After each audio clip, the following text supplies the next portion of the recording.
Friends, আজি মই আপোনালোকৰ ওচৰলৈ লৈ আহিছোঁ তেতেলীৰ মিঠা চাটনি। একেবাৰে কম সময়ৰ ভিতৰতে সহজতে বনাব পৰা এই তেতেলীৰ মিঠা চাটনিটো বহুতে টেষ্টি হয়। ভাতৰ লগত, ৰুটিৰ লগত আপুনি সকলো বস্তুৰে লগত পৰিৱেশন কৰিব পাৰে। তেন্তে আহকচোন চাওঁ তেতেলীৰ মিঠা চাটনি বনাবৰ কাৰণে আমাক কি বস্তুৰ প্ৰয়োজন হ'ব। ইয়াৰ বাবে মই বজাৰৰ পৰা 500 গ্ৰাম এনেকুৱা ধৰণৰ তেতেলী লৈ আহিছিলোঁ।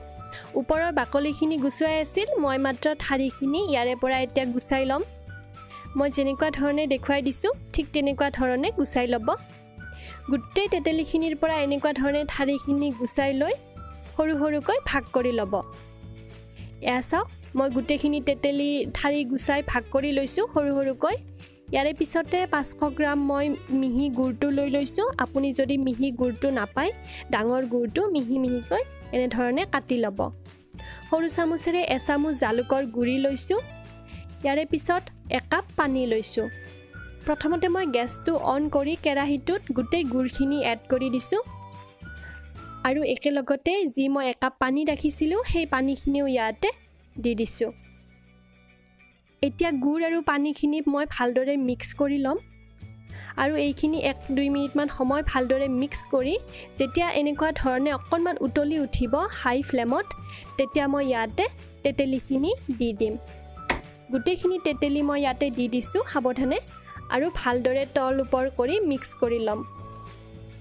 এইখিনি ভালদৰে মিক্স কৰি লৈ হাই টু মিডিয়াম ফ্লেমত 8 মিনিটমান সময়ৰ কাৰণে ৰাখি দিব।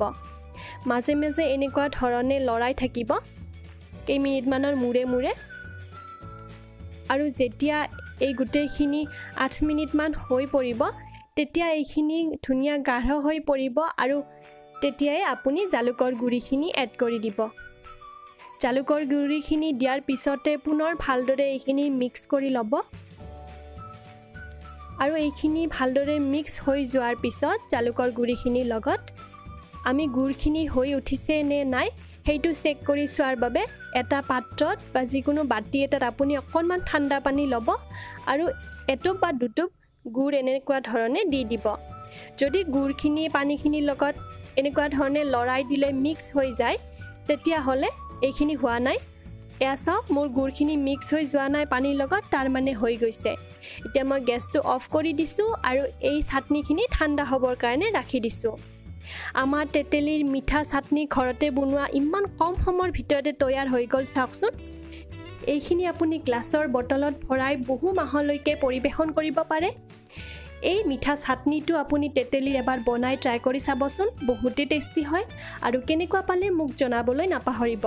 মোৰ এই ভিডিঅ'টো চাই যদি আপোনালোকে ভাল পালে তেতিয়াহ'লে লাইক আৰু শ্বেয়াৰ নিশ্চয় কৰিব। এতিয়ালৈকে আহিছোঁ, ধন্যবাদ।